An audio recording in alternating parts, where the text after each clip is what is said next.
Hey friends, welcome back to my channel. कैसे हैं आप सभी लोग? आई होप आप लोग अच्छे होंगे और अपनी पढ़ाई अच्छे से कर रहे होंगे। और कल टीचिंग परीक्षा का टेस्ट है। आप लोग मुझे बताइएगा कौन कौन इसमें अपियर होने वाला है और कौन कौन स्किप करेगा। मैं तो स्किप कर रही हूँ क्योंकि मैंने आपको बता दिया था कि मैं नहीं दूंगी, या दे भी सकती हूँ बट नंबर की कोई वो नहीं है। खैर, ये मैं जीएस का पोर्शन पढ़ रही थी। वैसे कल 9 to 10th का आंसर की आई हुई है। आप लोग मुझे बताइए, जिसका भी मतलब जो मेरे व्यूअर्स है या जो वीडियो देख रहे हैं उसमें से जो भी 9-10th का दिए होंगे वो अपना ज़रूर स्कोर बताइएगा कितना आपका आ रहा है। खैर, इस समय इम्पॉर्टेंट ये है कि ये सही तरीके से सारी आंसर्स की जारी कर सही तरीके से रिज़ल्ट भी दे। आपको पता है अक्टूबर में इन्होंने कहा था कि रिज़ल्ट देंगे, लास्ट तक देंगे। अब तो भगवान ही मालिक है कि पता नहीं ये लोग के दिमाग में क्या है, करेंगे कि नहीं करेंगे जारी। बट होप सो कि इस महीने के लास्ट में कर ही दें, क्योंकि अगर यहाँ पर ये लेट करेंगे और ये मुझे तो लगता है कि ये एग्ज़ाम ही टीआरई जो 3rd है, कहने को तो ये अगस्त में होने वाला था, लेकिन इसे बहुत जल्दबाजी में लेना मतलब चाहा, ऐसा उन्होंने किया कि जल्दी से ले लिया जाए। मार्च में लीक हो गया, उसके बाद दोबारा से कंडक्ट कराते ये फाइनली जुलाई में कंडक्ट हुआ। उसके बाद फिर इसका आंसर की जो कि टीआरई 2 में उसी दिन यार आंसर की जारी कर दी थी। इस बार पता नहीं इन्होंने इतना लेट किया, फिर रिज़ल्ट में लेट। ये सब अगर देरी होगी तो टीआरई 4 में भी आगे लेट होगा। मुझसे आप लोग पूछते हैं मैम कब तक इसका एग्ज़ाम कंडक्ट हो सकता है, तो मैंने आपसे बताया है कि अभी की प्रोसेस अगर लेट होती है आगे का एग्ज़ाम भी लेट होगा। और ये ज़रूरी भी नहीं है कि लेट हो सकता है, क्योंकि ये ऑलरेडी बता चुके हैं कि टीआरई 4 लेंगे। आप तैयार बैठे रहे, ये चाहे तो 1 महीने के अंदर एग्ज़ाम ले लेंगे और चाहे तो फिर वहीं 3-4 महीने लगा देंगे। तो टोटल ये है कि अगर ये लोग अभी रोस्टर, आपको पता है क्लियरेंस का भी कुछ भी आइडिया नहीं है कि रोस्टर क्लियर कब करेंगे ये लोग, तो उसके बाद दूसरे जो टीआरई 4 की रिक्तियाँ बुलाएंगे, सारी चीज़ें वो प्रोसेस भी करेंगे। वैसे ये मैंने पोहा बनाया था, आप लोग बताइएगा आप लोग पोहा आप लोग कैसा लगा देखने में तो अच्छा लग रहा है ना, इसलिए तो थोड़ा सा पढ़ने के बाद यार भूख भी लग जाती है इसी वजह से। तो ये लोग रोस्टर पता नहीं कब तक क्लियर करेंगे, और जो आगे वाला है उसका भी रिक्तियाँ बुलाई जा रही है, मतलब ये लोग बुलाएंगे उसके बाद ही, रिज़ल्ट आने के बाद ही। तो उसकी भी प्रोसेसिंग में लगभग यार दिसंबर में तो मुझे लग जाएगा कि मतलब लग जाएगा, दिसंबर लग रहा है।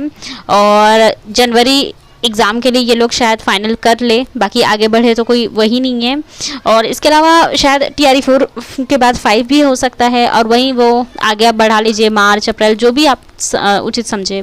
और लोगों को लगता है कि मैंने टीआरई 1, 2, 3 तीनों दिया है, तो मैं एक बात बहुत अच्छे से क्लियर कर दूं कि मैंने टीआरई 1 दिया था और टीआरई 1 में मेरा डेट ऑफ बर्थ से सिलेक्शन नहीं हुआ है। अगर ये चाहते तो सही तरीके से ये लोग सिलेक्शन ले सकते थे, सीट बचा ली गई है। मेरी बात बहुत ध्यान से सारे व्यूअर्स सुने कि टीआरई 1 में बहुत अच्छी मात्रा में सीट बचा ली गई थी। चाहते तो काफ़ी सारे स्टूडेंट्स का सिलेक्शन हो सकता था, और गलत तरीके से इन्होंने डॉक्यूमेंट वेरिफिकेशन सही तरीके से नहीं कराया, जिसकी वजह से अभी तक टीआरई 1 के कई सारे कैंडिडेट छट के बाहर निकल रहे हैं।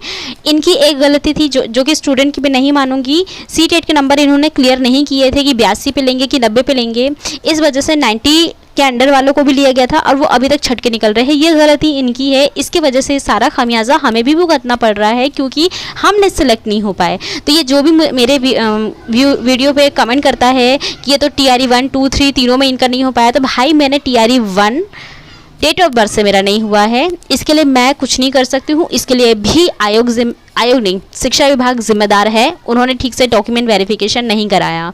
सेकंड चीज़, टीआरई 2 मैंने नहीं दिया था क्योंकि सीटें बहुत कम थी, और इतनी कम सीटें में उस टाइम में 3 अटेम्प्ट्स थे। मैं 3 अटेम्प्ट्स अपने गंवाने नहीं चाहती थी, इस वजह से मैंने टीआरई 2 नहीं दिया था। रही बात टीआरई 3 की, तो टीआरई 3 दिया है मैंने, बट हाँ ये बोला जा सकता है कि पेपर भी थोड़ा टफ था, और हाँ मेरी भी कमी रह गई होगी, तो इस वजह से मैं लेकिन पिछले बार से मेरे बेटर नंबर थे, बट ठीक है कुछ कन्फ्यूजन की वजह से मेरा टीआरई 3 का एग्ज़ाम ऑब्वियसली सही नहीं गया है, इस वजह से मैं टीआरई 4 की तैयारी करी हूँ। आप लोग जो भी नेगेटिव कमेंट करने वाले हैं, आपको मैं एक बहुत अच्छे तरीके से बता दूँ कि प्लीज़ आप अगर अच्छा मतलब किसी के लिए नहीं बोल सकते हैं तो बुरा भी मत बोलिए। आप मोटिवेट नहीं कर सकते हैं तो डीमोटिवेट भी मत कीजिए। ये बहुत ही सिंपल सटीक तरीके से मैं बोल रही हूँ, क्योंकि ये बोलना बहुत ज़रूरी है। सबको लगता है कि मैंने एक लाइन से तीनों एग्ज़ाम दिए, तीनों में नहीं हुआ है सिलेक्शन। भाई ऐसा कुछ भी नहीं है। खैर ये चीज़ थी बताने के लिए। बाकी मैंने आपको बताया है कि मैं अपना पर्सनल मतलब जो भी है पर्सनल लाइफ के बारे में किसी दिन शेयर करूँगी। रही बात एमपी टेट की, आप देखिए मैं आपको एक चीज़ क्लियर कर दूँ, सी टेट की तरह ही same to same MP TET है। आप उसे क्वालिफाई बहुत आसानी से कर सकते हैं, बट उसमें जीएस भी आता है। जीएस में आपका करंट अफेयर और जितना भी जीएस का पोर्शन है वो सारा इंक्लूडेड है। तो आप ये बिल्कुल मत सोचिएगा सी टेट हम पढ़ लेंगे तो एमपी टेट निकल जाएगा। नहीं, आपको उसके साथ साथ तैयारी करनी पड़ेगी जीएस की। और इसमें जो ऑब्वियसली पहले एक बार हुआ था उस टाइम में अगर दे चुके हैं, इन्हें दोबारा से फॉर्म भरने की ज़रूरत नहीं है। आप चाहे तो इसका जो अब ये तो कोई क्लियरिटी नहीं है, क्योंकि जो वर्ग 2 है उसका भी एग्ज़ाम लिया गया था पिछले साल, लेकिन उसके बाद दोबारा से पिछले साल ऑब्वियसली, पर कुछ भी उसके बाद दोबारा से चयन प्रक्रिया के मतलब जो चयन परीक्षा होती है वो नहीं लिया गया, क्वालिफाइंग ही एग्ज़ाम होके छोड़ देते हैं। तो इसकी कोई क्लियरिटी नहीं है। बट हाँ, अगर जो फ्रेशर्स है तो वो एक बार दे के इसमें क्वालिफाई कर लीजिए, ताकि जब भी एग्ज़ाम हो आप उसमें अटेम्प्ट कर सकें। तो ये मैं इसके बाद साइंस पढ़ रही थी। साइंस और मैंने इसमें वो पोर्शन नहीं डाला है कि मैं क्या पढ़ रही थी। बाकी जो दर्पण वाला सेक्शन है वो उत्तल दर्पण, अवतल दर्पण और उसका जितना भी पूरा A to Z सारी चीज़ें होती है कि फोकस लेंस पे रखने पर क्या होता है, ये छोटी छोटी बड़ी प्रतिबिंब कैसा, मतलब ये सारी चीज़ें ना, ये पूरा था। और ये सच में बहुत अच्छा पढ़ाया है NK सिंह सर ने। मुझसे पूछ रही थी कल मेरी एक व्यूअर कि कहाँ से आप पढ़ते हो साइंस। मैंने NK सिंह सर से पढ़ी है। रवि पी तिवारी करके उनका चैनल है, उनका नहीं मतलब टारगेट विद आलोक, उनका ही ये चैनल है दूसरा, उस पर वो पढ़ाते हैं और बहुत अच्छा पढ़ाते हैं। उस पर अभी RP सर भी आ गए हैं और RP सर उस पर साइकोलॉजी, चाइल्ड डेवलपमेंट ये सारा पढ़ाते हैं। तो आप वहाँ पर देख सकते हैं, काफ़ी अच्छे तरीके से पढ़ाते हैं। मुझे पर्सनली बहुत पसंद आता है साइंस उनका, तो आप वहाँ पर एक बार जाके विज़िट कर सकते हैं। इसके पहले मैंने हिस्ट्री पढ़ी थी।